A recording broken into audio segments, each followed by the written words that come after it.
So the other day, I went to a museum when I came across a Neanderthal exhibit. And I tell you what, it was like looking into a mirror. I thought, wow, I wonder why this Neanderthal looks so much like me.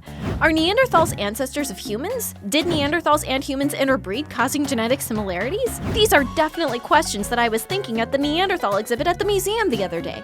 My question today is, if Neanderthals and humans had babies together, what does that mean for the Christian idea of what a human is?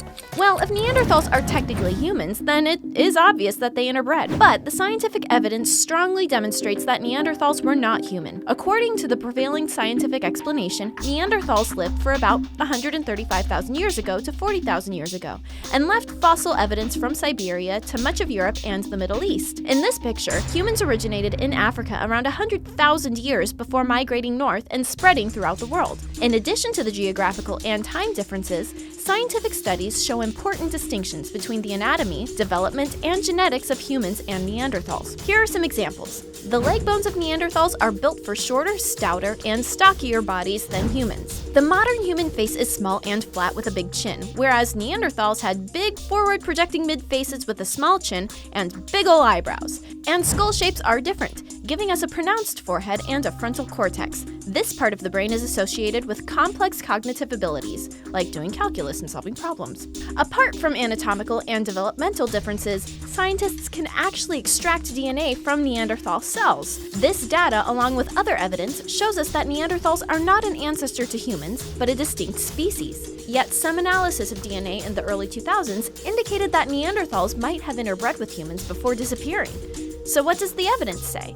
Despite the clear genetic differences between humans and Neanderthals, when scientists compare the DNA of the two species, they find important regions of overlap. There are segments of Neanderthal DNA with distinctive features. And when scientists look at human DNA, they see some of those same features. This seems to make a strong case that humans and Neanderthals interbred. However, as one might expect, the quality of DNA present from creatures that lived nearly 50,000 years ago is severely degraded. Consequently, when scientists are comparing DNA, the Neanderthal DNA segments are often less than 30 to 50 letters long. Since the human genome contains 3.2 billion letters, comparisons will find these short segments with an unusually high probability. It's like taking a long string of randomly typed letters. If you look for words like Shrek, is, the, Mona Lisa, of, our, time, a sufficiently long string of letters will almost inevitably contain the short words, even if the sequence, Shrek is the Mona Lisa of our time, never occurs in the string. So what is the best explanation for the fact that Neanderthal-looking DNA appears in the human genome? Three options are possible. 1. Neanderthals are direct ancestors of humans.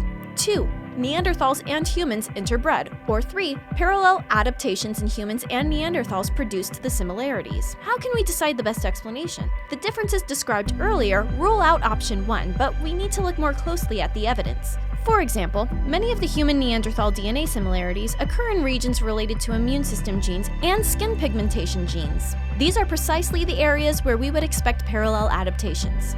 This brief look reveals that more scientific study is needed to determine if Neanderthals and humans interbred, and we should be cautious about anyone claiming to have a definitive answer. Furthermore, we should always remember the abundant anatomical, developmental, genetic, and behavioral evidence that shows humans were not only different from Neanderthals, but also far more advanced. It is clear that humanity is special and stands above the rest of creation in the fact that we were made in the image of God. Thanks for watching. Like and subscribe. And for more info, check out Reasons to Believe at reasons.org. Bye!